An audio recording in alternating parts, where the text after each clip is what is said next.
It starts with silence.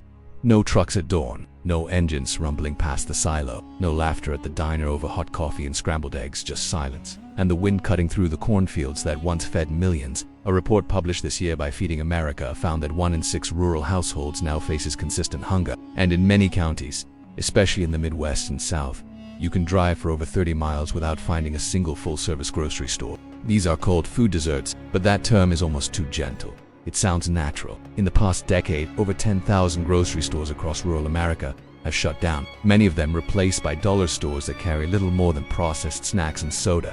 Why? Because transport costs are up, diesel prices are soaring, and delivery trucks avoid long drives into the countryside unless absolutely necessary. So food costs more for the people who earn the least. It's like taxing the poor for living far from the city. A loaf of bread in a Texas panhandle town might cost $4.29.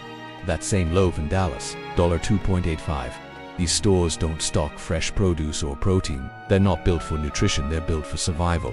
And even then, only for those with money. When the tractors don't move, when the silos don't fill, when the farmer's market disappears, the ripple effect is devastating. Schools close, churches empty, children leave, elders die alone, and nobody comes back. As local economies collapse, people can't afford to buy what they need. In 2025, the US is exporting more food than ever before, billions of dollars worth of grain, soy, beef, and dairy sent overseas. But the people who grow it can't even buy a gallon of milk. In 2025, black families in rural counties are nearly twice as likely to experience food insecurity compared to white families. What we don't have is the political will to protect the people who are easiest to ignore, those living in the quiet places, far from headlines, too proud to ask, too isolated to shout.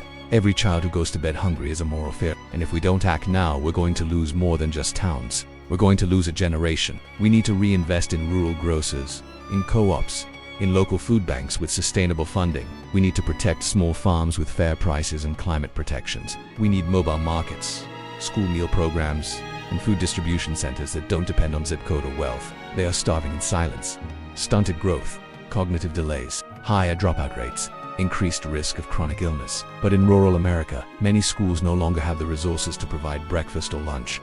Some don't even have kitchens anymore. What used to be basic public services are now luxuries, and no one in Washington seems to notice. Not because they don't work, but because they've been boxed out of land, out of resources, and out of economic power for generations. Because if we let them starve, we starve the soul of this nation. And tonight, they might go to bed hungry. This isn't accidental, this is structural. In 2025, rural counties have the highest unemployment rates in the country. Many food pantries rely on donations that dry up within weeks. Government food programs require online applications or hours of travel to reach an office. SNAP benefits, formerly known as food stamps, are now often managed through glitchy Citron websites that crash or delay payments. In some counties, people go weeks without access. One elderly woman in Montana said she had to eat cat food because her SNAP card was locked due to a computer error. Nobody fixed it for over a month. Many have lost their biggest employers: hospitals, schools, small manufacturers, and the ones that remain pay minimum wage or less. One family in rural Georgia reported splitting cans of soup for dinner every night because they had to choose between groceries or their electricity bill.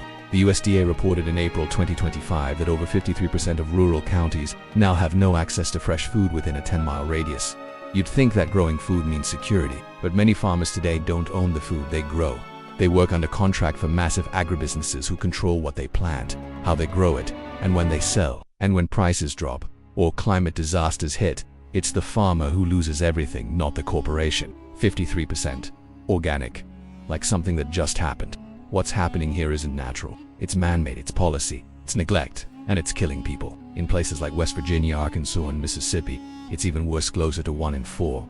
And the cruel irony, some of these families are surrounded by farmland, rows of crops stretching for miles, grain silos full of harvest. Insurance payouts were delayed for months. Federal aid didn't cover enough, and many small farmers had to sell their equipment just to keep their land. Others didn't make it. One farmer took his own life after losing his 4th-generation farm. He left a note that simply said, "I couldn't feed my family," but none of it is making it to their tables. This is rural America in 2025, not the one you see on postcards, but the one that's vanishing.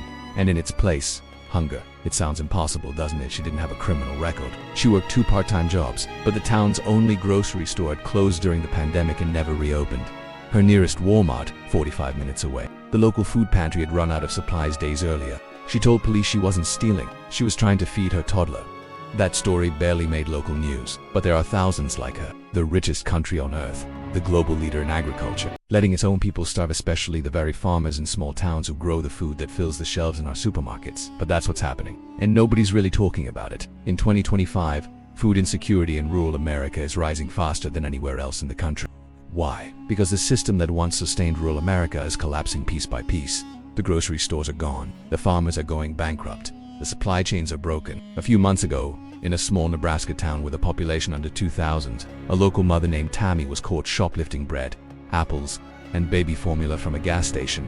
The reason this is happening is layered and cruel. It begins with the death of local food retailers. But the crisis goes deeper, because even if you manage to get to a grocery store, prices in rural areas are now higher than in most urban centers.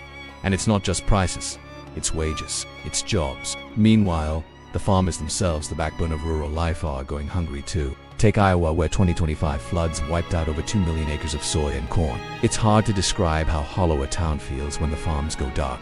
In the South, in places like Alabama and Mississippi, the hunger hits hardest in Black and Indigenous communities already historically underserved. And when food aid does arrive, it's often inconsistent, underfunded, or inaccessible. This isn't just cruel, it's a failure of systems designed to protect people. And what happens when children grow up hungry? Studies show that kids who experience chronic food insecurity suffer lifelong health and development issues. The worst part, it's preventable. We have the food, we have the money, we have the infrastructure. Every rural grocery store that closes is another nail in the coffin of a community. Every farm foreclosure is the death of a legacy.